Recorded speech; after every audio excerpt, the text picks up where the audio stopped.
rules of logarithms, and out of those, there are 3 which are frequently used. Here's the first one.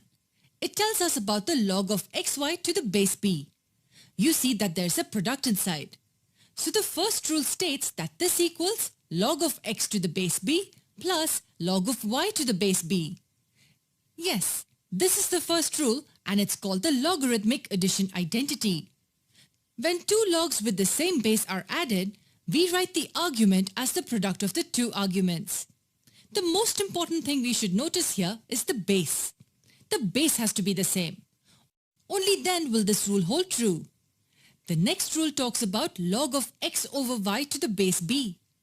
You can probably guess what this will be equal to. Yes, it will be equal to log of x to the base b minus log of y to the base b. That's the second rule, and again, the bases are the same. This is referred to as the logarithmic subtraction identity. The third rule is quite interesting. It tells us about the log of a raised to n to the base b. Here the base is b and the argument is a raised to n. It equals n times log of a to the base b. The power of the argument is written here. So these are the 3 most important rules in logarithms. But there are a few common mistakes that students make while remembering these rules. Log x multiplied by log y is not equal to log of x plus y. Log of x times y is equal to log of x plus log of y. And similarly, log of x divided by log of y is not equal to log of x minus y. Remember that the product or the division is written as the argument, not here. Now, where do these rules help us? Let's look at an example.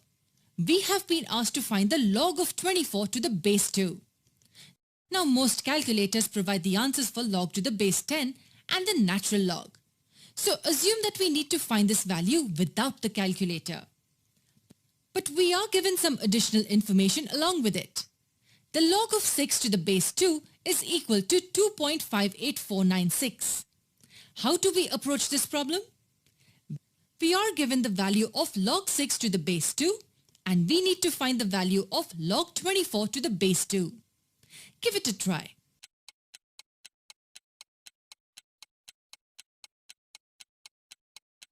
The trick lies in writing 24 as a product of 2 numbers. This can be written as log of 4 times 6 to the base 2. The argument 24 is written as 4 times 6. Now, why did we write it as 4 times 6 and not 2 times 12? You'll know soon. Let's try applying the first rule here.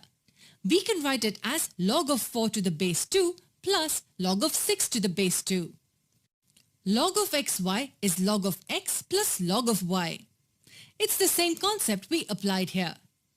We have been given the value of this term, but what about this one? Do we need the calculator for this? This just asks us 2 raised to what will give us 4? And the answer is 2. There was another way in which we could have solved for the first term. It can be written as log of 2 squared to the base 2. Applying the third rule, we can write this as 2 times log of 2 to the base 2. And we know that log of b to the base b equals 1. And 2 times 1 is 2. No matter what rule or property you apply, you will get the same answer. Anyway, coming back to our problem. This is given to us as 2.58496. Adding these terms gives us 4.58496. Let's verify our answer using an online calculator. The base is 2 and the argument is 24. If we calculate this, we get 4.58496. Our answer is correct. Before we move on to the other examples, we will prove these 3 rules in the next few videos.